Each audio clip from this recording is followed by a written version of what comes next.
Hello everybody, welcome back to the channel.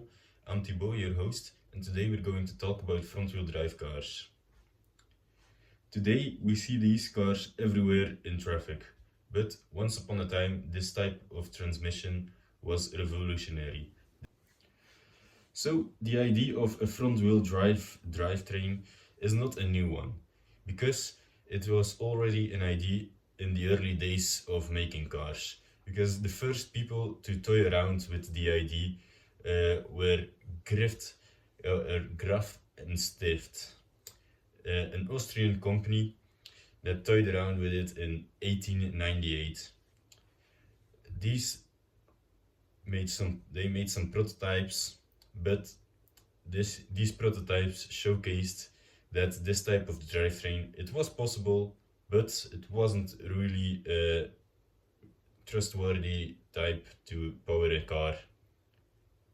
Then some years passed, and in the 20s of the 20th century, the British tried again. The British brand Elvis tried it again, and they made around 12 to 15 to 50 test models. But again, these test models showed that it was possible, but it was still a very expensive and not really a reliable technique to make the drivetrain. But in the 20s, they tried it again in America.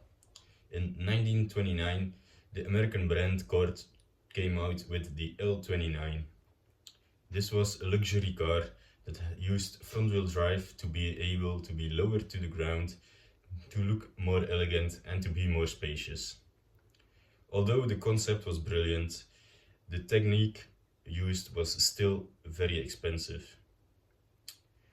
The real game changer came in 1934 with the French brand Citroën. Then they launched the Citroën Traction Avant.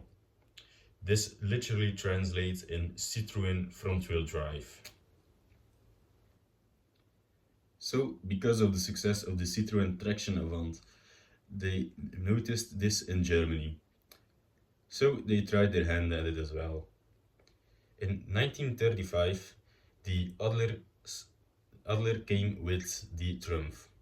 And then a bit later, in 1937, DKW came with the F1. Both of these cars were fun little compact cars with front-wheel drive. They also proved front-wheel drive wasn't only reserved for the luxury brands or the luxury cars, but also for the general public. But front-wheel drive kept being an exception on the rule and not the norm. This all changed in 1959 with the first Mini Cooper in Britain. So, why was the Mini a breakthrough for front-wheel drive cars? This was because the engine was mounted transversely in the car. This meant that 80% of the car could be used for passengers and luggage. This car was really compact from the outside, but really spacious on the inside. What did help with the popularity of this car was that the car had amazing driving properties. These driving properties were very apparent because of the many wins it took in the Monte Carlo Rally. Because all these things together, this car very quickly became an icon. And it also became the blueprint for all small to mid-sized front-wheel drive cars for the future.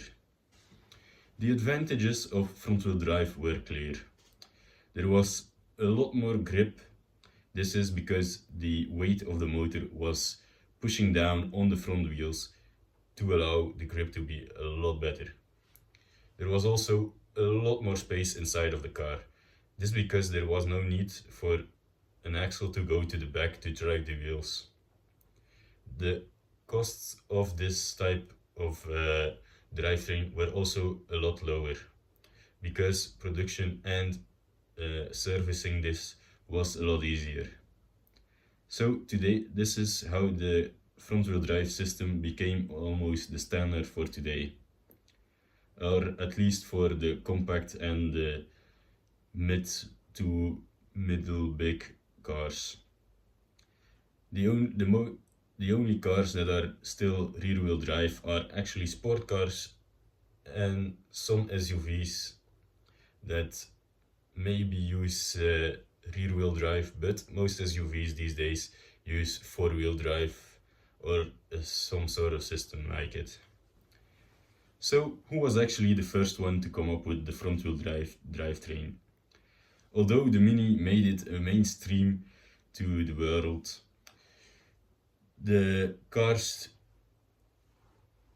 Cordel 29 and the Citroën Traction Avant proved it could be put in a production series. But if we go a little bit further back, we see the first pioneers who actually tried this idea were Graf and Stift and Elvis. But without these guys, a lot of hatchbacks, family cars, and SUVs would look very different now today. So, after going through all this, which front-wheel drive car would you like to drive? Would it be the Citroën Traction Avant, or would you prefer a classic Mini? Let me know in the comments, and don't forget to like and subscribe, and I'll see you in the next one.